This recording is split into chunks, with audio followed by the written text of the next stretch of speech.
কি বলছে? সে বলছে যে আমি এই বিল পাস করে যাব। শুনে রাখো অমিত শাহ, आज এই मंच में আমরা कान खुले बोल दीजिए, अपनी आंखें खोल के कान खोल के सुन लो।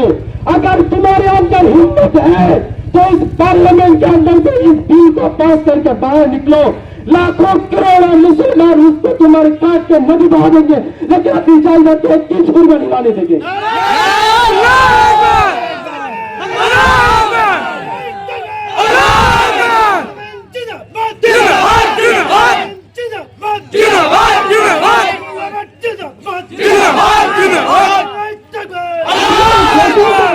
तुमने सोचा क्या है?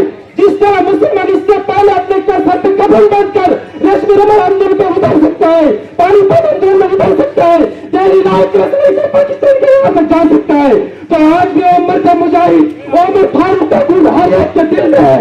ये भी मैदान में लंबाई बोल के निकलेगा और तुम्हारा सर निकल कर बताएगा।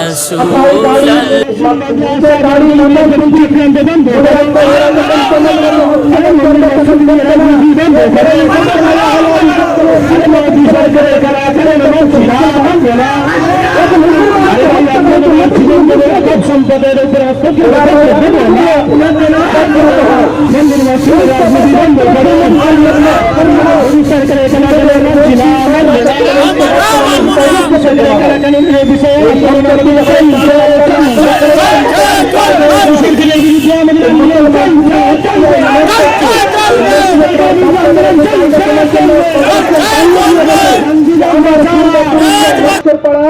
লস্করপাড়ার কবরস্থানে তারা মৃত্যুবরণ করলে গিয়ে দাফন করা হবে। তখন আজ থেকে এই যে কানুনটা পাস হয়ে গেলে তখন ওখানে তোমার ওই মাটি দিতে গেলে তোমাকে গভর্নমেন্টের কাছে, জেলা শাসকের কাছে পারমিশন নিতে হবে যে আমি মাটি দেবো কিনা। ওই কানুনের মধ্যে তারমিম আনছে যে মুসলমানদের এই ওয়াকফ সম্পত্তির মধ্যে কোন রকম ভাবে দুটো হিন্দু ব্যক্তিকে, কোন অন্য ধর্মের ব্যক্তিকে তাদের কমিটির মধ্যে রাখতে হবে। প্রিয় বন্ধুগণ, একটা সোজা কথা ভালো হবে, আমার বাপের সম্পত্তি, আমার বাপ দিয়ে যাচ্ছে কিসের জন্য? আমার ধর্মটাকে পালন করার জন্য। আমি বিয়ে করে বউ নিয়ে আসছি, আমি জিনিস কিনে আনছি, আমি খাবো বলে রেখে দিচ্ছি, তুমি সেই জিনিস চুরি করে চলে যাবে। আমাদের কিছু হিন্দু ব্যক্তি বা অন্য ধর্মপ্রাণ ব্যক্তিরা তো মনে করছে ওয়াকফ করে নাচানাচি করছে। সোনার ভাইরা, আমরা অন্য কোনো সম্পত্তি নিয়ে বলছি না, আমরা নিজেদের সম্পত্তি, নিজেদের বাপেদের সম্পত্তি, বাপ দাদারা সেই সম্পত্তি আল্লাহর কাছে দান করে দিয়েছে, যেখানে আমাদের ধর্মের মধ্যে আমরা 5 ওয়াক্ত নামাজ আদায় করতে পারবো, আমরা ঈদগাহ নামাজ পড়তে পারবো, কবরস্থানে যেতে পারবো, সেই জন্য সে সমস্ত সম্পত্তি তারা দান করে গিয়েছে। এখন সেই সম্পত্তি যদি তারা এসে দাবিদারি করে যে হিন্দুর মধ্যে দুটো কমিটি বানবে, আমরা কমিটি বানিয়ে সেই জিনিসটা ফাইসলা করবো, কি করবো না করবো, তারা উত্তর দিতে পারবেন? পুরী জগন্নাথ মন্দির বা বড় বড় যত রাম মন্দির, বড় বড় মন্দির আছে, সে সমস্ত জায়গায় সংস্থা আছে, সেখানে কোন মুসলমান ব্যক্তি তার কমিটির সদস্য হতে পেরেছে? প্রশ্ন উত্তর দিতে পারবেন? কোন জায়গায় কোন ধর্মের ব্যক্তিদের কমিটির মধ্যে কোন অন্য ধর্মের ব্যক্তি ইন্টারফেয়ার আছে? তা আমাদের ধর্মের জিনিসের মধ্যে তোমরা কিভাবে ইন্টারফেয়ার করতে পারো? বোঝা গেল? অপরদিক থেকে আমাদের এই সম্পত্তির মধ্যে তারা যে ওয়াকফ, যে উপরের বোর্ড যেটা ফয়সালা করবে, সেটা থাকবে না।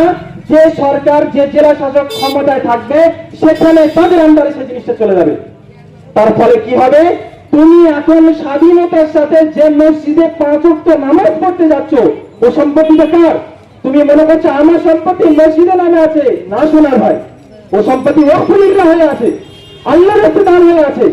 যত সম্পদ দেখতে পাচ্ছ আশেপাশে, মসজিদ, মাদ্রাসা, কবরস্থান দেখতে পাচ্ছ, সব আল্লাহর নামে রাস্তা হয়ে আছে। আমি একটা হিজবুল্লাহ করছি, আমি তাবলীগ করছি, আমার মসজিদ মাদ্রাসা আমি যাবো না, কেউ ওয়াকফ কথা বলছে, যাবার দরকার নেই।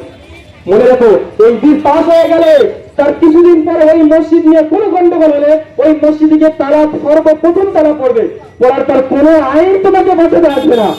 কারণ এই তারমিম মানছে এতদিন ওয়াকফ সম্পত্তির উপরে কারোর কোনো আঙুল তোলার অধিকার ছিল না। আর এই নিয়মের মধ্যে এটা আনছে যে কোন রকম কোন ধর্ম অনুষ্ঠান বা ধর্মস্থানে কোন সন্দেহযোগ্য হলে কেউ যদি এসে বলে যে এই সম্পত্তিটার মধ্যে আমাদের বাপ-দাদাদের সম্পত্তি আছে, এই সম্পত্তিটার মধ্যে আমার পূর্বপুরুষদের কিছু দলিল বিগ্রহ আছে, কেস করে দেয় থানায়। কেস করে দিলে তোমার ওই অনুষ্ঠান, ওই মসজিদ, ওই মাদ্রাসা সঙ্গে সঙ্গে এমার্জেন্সি ভাবে তালা মারবে, তোমার কারোর কোনো কিছু বলার অধিকার থাকবে না।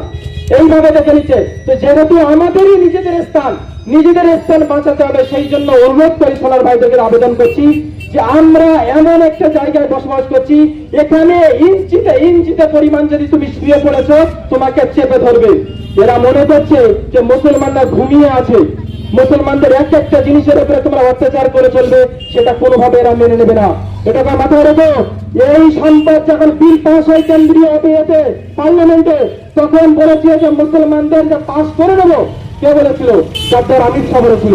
কিন্তু অমিত শাহ ধরার পরে তখন ওর একটা কোর কমিটি মানে যে এইটা সমস্ত মানুষের মুসলমানদের যে শুধু 2-4টা ব্যক্তির কথা না, সবার কথা একটা রায় নেওয়া হোক। আমরা প্রত্যেকে 1-1.5 মাস পূর্বে রায় দিয়েছি।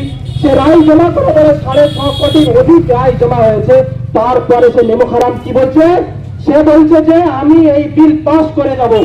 শুনে রাখো অমিত শাহ, आज এই मंच में আমরা कान खुला बोल দিচ্ছি, अपनी आंखें खोल के कान खोल के सुन लो।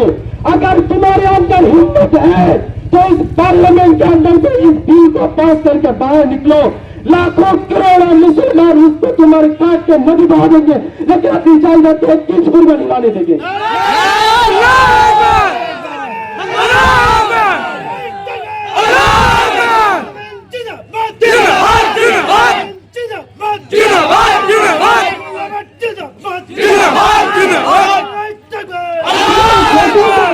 तुमने सोचा क्या है? जिस तरह मुसलमान इससे पहले अपने कर सकते कफन बांधकर रेशमी रुमाल आंदोलन पे उतर सकता है, पानी आंदोलन में उतर सकता है, डेली नाइट रखने से पाकिस्तान के यहाँ तक जा सकता है, तो आज भी उम्र का मुजाहिद उमर फारूक का खून हर एक के दिल में है। ये भी मैदान में लंबाई बल के निकलेगा। अब तुम्हारा जंग निकल के कैसे जाएगा? यही काम बाहर मुसलमान के दिल के अंदर है। ये सोए हुए नहीं है, इनको मत जगाओ, इनको मत जगाओ। ये अगर जाग गए तो भागने के रास्ता नहीं ढूंढ पाएंगे। याद है, सभी का खून है शामिल यहाँ के मिट्टी में। हिंदू सिख ईसाई सभी का खून है यहाँ की यहाँ की मिट्टी में। किसी का बाप का हिंदुस्तान नहीं है। इस देश का हमने चुना है, हमने चूज किया है। अरे हमारे पास तो ऑप्शन था हमको पाकिस्तान जाने का। 1947 के बाद हमारे पास ऑप्शन था कि मुसलमान एक देश बना रहे, वहां चले जाए, वो करे चले जा। কিন্তু আমাদের বাপ দাদারা চয়েস করেছে যে এই ভারতবর্ষ এখানে জন্মেছি, এখানেই মরবো, আমরা কোনো দেশ চয়েস করিনি। সেই জন্য এখানেই জীবী, এখানেই জন্মগ্রহণ করেছি, এখানেই মাটির নিচে যাব। এই সম্পত্তি 1 ইঞ্চি পরিমাণ পৃথিবীর কোন শক্তি আছে আমরা দেবো না।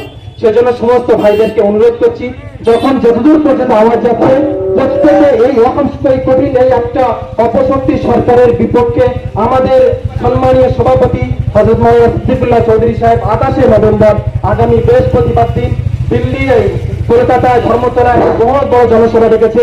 সমস্ত জেলা থেকে সমস্ত ব্লক থেকে যেরকম হাজার হাজার কর্মী যাচ্ছে, ঠিক অনুরূপভাবে আমাদের ক্যানিং 1 নম্বর ব্লক থেকে যারা কমার্স আমরা 20 থেকে 25,000 বা যতটা আমরা যেতে পারি সেটা আমাদের জন্য সৌভাগ্য। এই ছিল আমরা আমার সংক্ষিপ্ত বক্তব্য।